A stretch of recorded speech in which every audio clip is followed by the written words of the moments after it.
भैया प्रत्येक टोळीमध्ये असं एक कार्यकर्ता असतो तो छोट्या छोट्या गोष्टीवरून घरी रुसून जातो, तसंच आमच्यात पण एक हे भैया एकदा रुसला का परत मागच नाही बघायचं, तडतड डायरेक्ट घरी निघतो. भैया याच्या आधी मी तुम्हाला म्हणलं होतं की दिवाळीला फटाके आणण्यासाठी पैसे तर कुणी खर्च करतं आणि ते पैसे वसूल करणारे कार्यकर्ते पण पाहिजे, आणि त्याचा काही विषयच नाही. आमच्याकडे कार्यकर्ते सगळे तसेच नादी कधी कधी स्वतःची जिरून घेते. योच बघा याच्या हातात चक्री फुटली नियो म्हणायला लागला मला काही दिसतच नाही, आणि त्याचं तर राहिलं बाजूला एक तर याला आधीच कमी केस येतं आणि ते जाळून घेतले.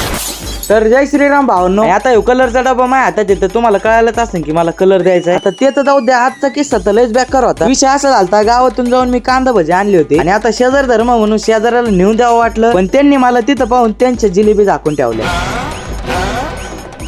ह्यो तो विषय झालाय ना मग. आणि आता हे आम्ही काय करू राहिलो ते सांगून टाक. आम्ही फटाके फोडीत होतो, पण नेमकं एक फटाका याच्या हातात फुटला. आता ह्यो लई रमलेला आहे बरं का, पण आता याने तरी कोणाला दुःख सांगावा.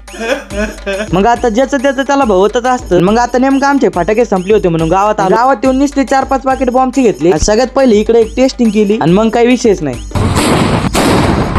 आणि आता हे झालं सकाळचं आणि आता रात्रीचं बघा. आणि आता विषय असा झाला, आधी एकदम बरोबर ठरलं की रॉकेट कसं सोडायचं. पहिल्यांदा तर गेलं एकदम सरळ, पण दुसऱ्यांदा काय झालं काय कळालं नाही. आणि आता तुम्ही म्हणत असताना तू बळच कायला शहाणपणा करीत होता, पण भैया ह्यो शहाणपणा नाही. जाऊ मी रॉकेट हाताने सोडलं ना, असं वाटत होतं भैया मी जीवनात काही करू शकतो, एकदम फिलिंग ढागात गेली. आणि आता विषय असा असतो ना, येडे चाळे करणं, एकामेकाच्या अंगावर बॉम्ब फेक असंच नाही चालू होत. एखादा कार्यकर्ता असा असतो ना, तो सगळ्यात पहिलं बाकीच्यांना तापून देतो. एकदा तापून दिलं का सगळेच पेटते, सगळेच तसे करायला लागते. आणि त्या गोष्टीची सुरुवात ह्या बॉम्ब पासून झाली. आणि आता एकाच्या अंगावर बॉम्ब फुटला म्हणून त्यांनी वरतून स्काय शॉट धरले आमच्या अंगावर, आणि त्यांनी तसं केल्यामुळे लगेच दुसऱ्यांनी हजाराची लढा आणली, तो त्याच्या मागे लागला.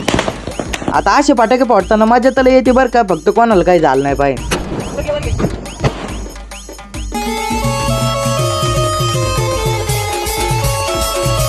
आणि आता आजचं व्लॉग तुम्हाला कसं वाटलं एकदा कमेंट करून सांगा, तेवढं लाईक करायचं काही विसरू नका. तुम्ही मला अजून फॉलो नसेल केलं तर फॉलो करा.